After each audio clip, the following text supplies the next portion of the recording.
So it's usually a bad idea to respond to something when you're just irritated, but I'm going to try this anyway. Responding to this article in the Daily Pulse that says only blue Republicans and grassroots can save Ron Paul campaign.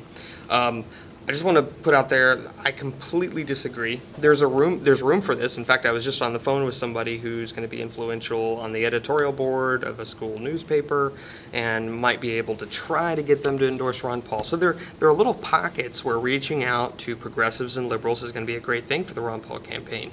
But on the big level and for most of the activists, this is a terrible idea. Progressives are not going to win the Republican primary for Ron Paul. The only people that will even come close to having us do well in primaries, in a Republican primary, are going to be likely Republican voters. It kind of puzzles me why this is hard to understand. I think it's kind of our nature to think that, oh, I can just go blog and Facebook and create these groups and people will like them, and then that equals votes in a primary. Nope, it doesn't. Online presence does not equal victory. I'm going to explain the numbers game of really it comes down to influencing about 12% of likely Republican voters in order for Ron Paul to win Iowa and New Hampshire. But think about this. In this article, we have the admonition to, yes, hold your nose and just keep saying, it's for Obama, it's for my country, it's for peace is why I'm going to become a Republican this election and vote for Ron Paul. This is such a vague, emotional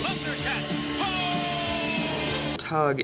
Again, it's not statistically relevant. This is not going to reach a relevant segment of the population. Think carefully about this. Again, there is a time and a place for reaching out to progressives, but most of them are by nature statists. If you look at Hillary, she voted for the Iraq War. Obama is increasing what's going on with drones, on and on and on. And sure, there are those progressives out there who do have their eyes open, but they are very few. For example, you know, we're often by the Obama table at the farmers market, and we have there's a bill co-sponsored by Ron Paul and a lot of Democrats to you know, bring the troops home from Afghanistan. But the Obama people walk by shaking their head, saying, "Oh no, I support Obama."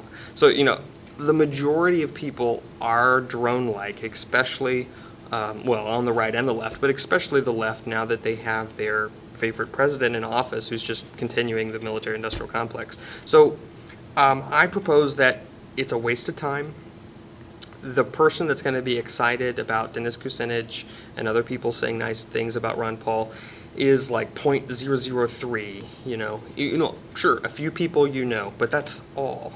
It's like basically as many people that are out there that have a Thundercats lunch pail. That's how many people this is going to affect, in my opinion. There's going to be exceptions. There'll be people even commenting on here. There's going to be people who found out about Ron Paul because they read a comment on a Lady Gaga video.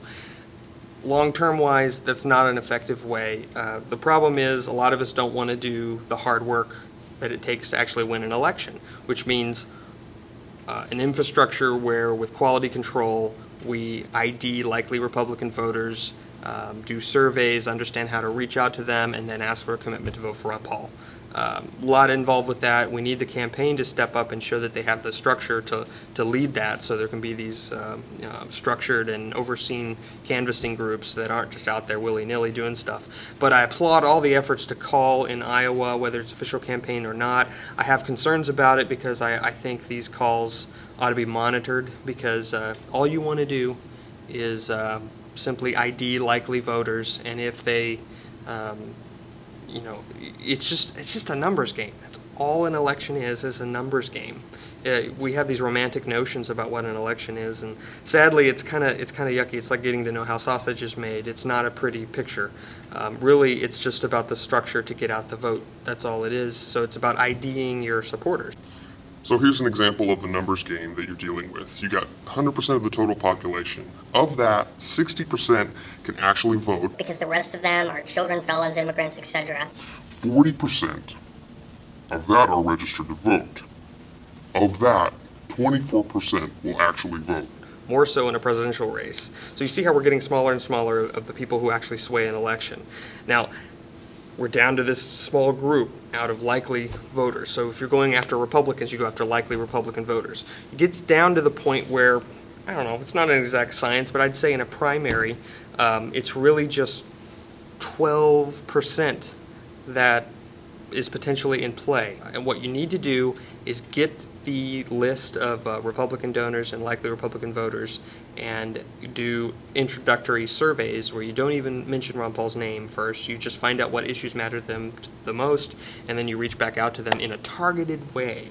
Sure, there's places to reach out, and as Ron Paul has said, we need both the left and the right to understand that Keynesianism is not the way to go. But that's a different thing than the election. This is a waste of time.